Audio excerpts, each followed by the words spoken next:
দেশ থেকে বহু দূরে দাঁড়িয়ে নেতাজি তার স্ত্রী এমিলি শ্যাঙ্কেলকে উদ্দেশ্য করে লিখেছিলেন, তুমি সবসময় আমার হৃদয়ে, আমার চিন্তায় ও স্বপ্নে থাকবে।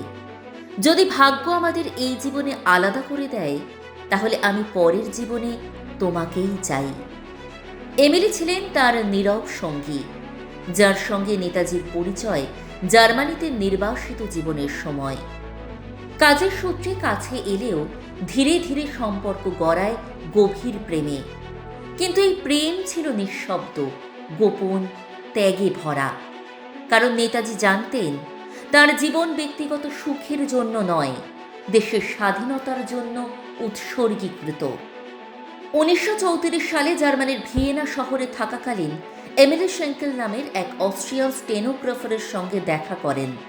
তিনি প্রথমে তার টাইপিস্ট হিসেবে কাজ করতেন, কিন্তু কাজের পাশাপাশি তাদের মধ্যে ঘনিষ্ঠ সম্পর্ক গড়ে ওঠে এবং তারা পরস্পরকে ভালোবেসে ফেলেন। এই প্রেমের সম্পর্ক পরে এমন এক পর্যায়ে দাঁড়ায় যে নেতাজি ও এমিলি গোপনে বিবাহ বন্ধনে আবদ্ধ হন। বিভিন্ন ইতিহাস চর্চা অনুযায়ী তারা 1936-1937 দিকে একটি গোপন হিন্দু আচার অনুযায়ী বিবাহ করেন।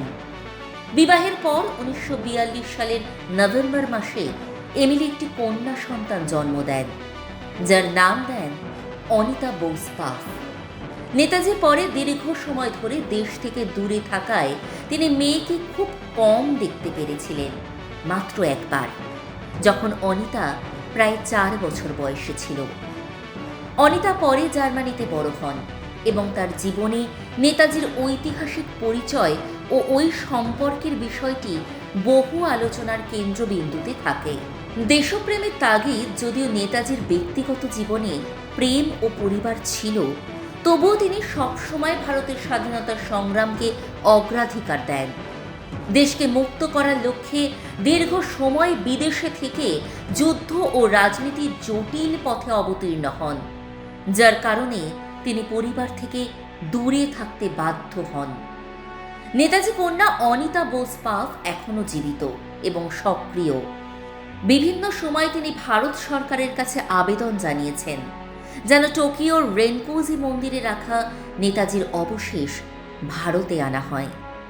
তার মতে, নেতাজি 18 আগস্ট 1945 সালে বিমান দুর্ঘটনায় মারা যান এবং তার শেষ ইচ্ছা ছিল দেশের মাটিতে ফিরে আসা।